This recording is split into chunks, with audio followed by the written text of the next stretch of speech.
Hey everybody, Jason here, and today I'm going to do kind of an update to my B5, Team Associated B5 review. The car's been running pretty good. I've played with, I've chopped up chassis, which I know was probably a dumb thing to do, but I had to try it. I wanted to try the weight a little bit farther back. I've chopped up chassis. I've played around with 4, 3, and 2 millimeter trailing arms. I played around with springs, oil, pistons, roll centers. I've got a ton of time on this buggy now, and I've gone from 6 limiters in the front shocks to 1 limiter in the front shocks, or I literally have just been like dialing, like it's like a combination lock, just looking for the right combination to get the car where I like it, and I've basically got it closer than I've had it yet, and it's a pretty straightforward setup. I've got a green spring in the front, a white spring in the rear, 3230 with 2-hole 1.6s, 3 limiters and 2 limiters. You can see in the front, I don't have any ball stud washers at all. In the rear, I'm running 2 millimeters of ball stud washer and what would be a C-hub. So I'm actually running the car, don't know how, you're probably not going to be able to see anyways, but anyway, maybe on this side. You can see that I'm running the car with 2 millimeter spacer right there on the inner link, and then out on the tire, yeah, that's not going to work too well. And out on the tire, it's down and in the middle. And I've shortened the links to make the car swing around a little bit faster. I've lengthened the links to let it roll a little bit more. I've just been playing, looking for like that B4 feel. And a buddy of mine from Wisconsin, he kind of got in my case. He said, you know, I'm just going to be honest with you. He said, quit being a little bitch. He said, this car's not a B4. It's never going to drive like a B4. While the geometry may be the same, there's definitely a difference in weight distribution. This car definitely carries more weight over the front wheels. I've already had both the cars on the scales, and it does. So what happened is, because this car carries more weight over the front wheels, I thought, hey, I'll chop up a chassis and turn a shorty sideways and move it back. That was not the answer. I can just tell you, it just didn't work. It pushed ridiculously bad. Ironically, after all the testing and tuning, the setup that I like is a shorty all the way forward. And this setup right here, the way it is. One other thing that I noticed, this car seems to be really sensitive to the rear hub spacing. This has the rear hubs all the way forward. I have played with it. I've played, in fact, just yesterday, one of the guys that used to race really competitively, David Goss, was telling me, he's like, put them all the way back. So I moved them, I had them in the middle, I moved them all the way back, moved them all the way forward. The car went faster and was easier to drive with them all the way forward.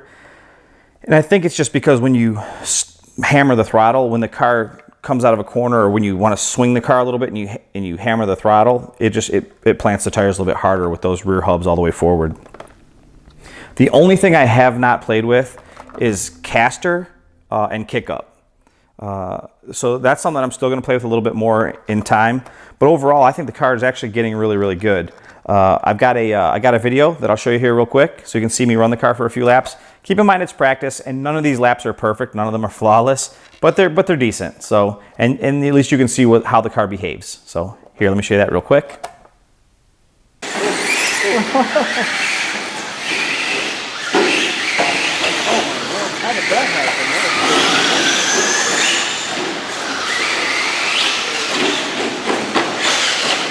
That's crazy.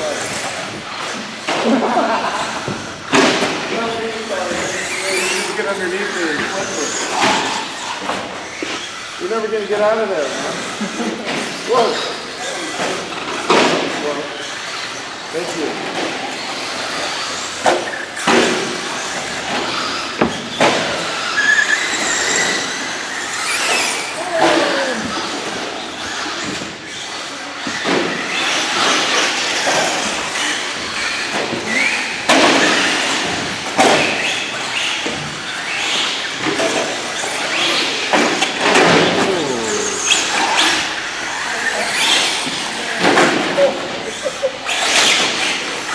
At least you know it's durable.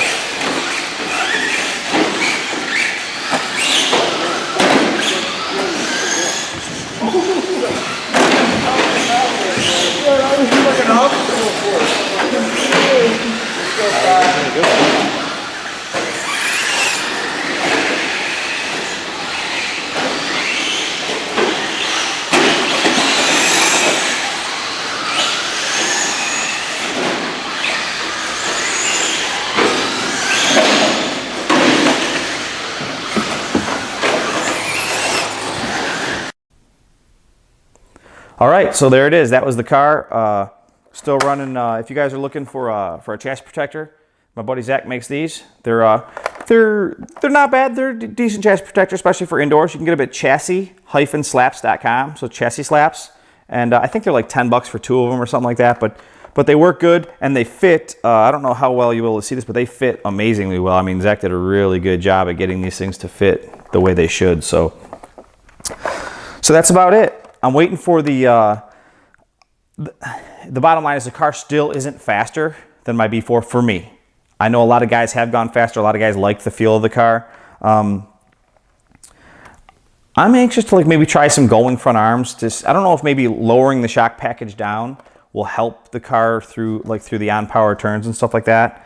It just, I've tried heavier springs. Like I've tried going to a gray spring in the rear, but when I do, the car just feels a little bit more unsettled when you're off power. And definitely if you decide to like brake check the car, it's definitely more unsettled when there's a gray spring in the back. So white is about as heavy as I have been comfortable going. So I don't know. I'm gonna keep playing with it overall. So it's not a bad car, and hopefully you guys are getting your setups dialed in. I'll try and fill out a setup sheet at some point or another and put a link below the video, but that's that. Oh, I did buy some of the aluminum pieces, like the aluminum arm mounts and stuff, but Associated doesn't send you the pills with the arm mounts. Oh, one other tip. Speaking of the arm mount, I went to a 2.5 degree in the front, the rear front. I went to a 2.5 degree toe block for the rear arm, and that made a big difference in the way it pushes in the corner. It's not nearly as bad with that 2.5 degree. Don't know exactly why or what's going on. You know, there's a smaller slip angle going on, but I can tell you this: you put that 2.5 degree toe block back there, and it will turn on power better right off the rip. So right now the car, the setup that it's at, it's hubs forward, 2.5 degree toe block, 3mm trailing axle, no balsa washers, and I've talked about the rest of it. So hopefully I haven't been too redundant, you guys. Thanks for watching this video, and we'll see you in the next one. Take it easy.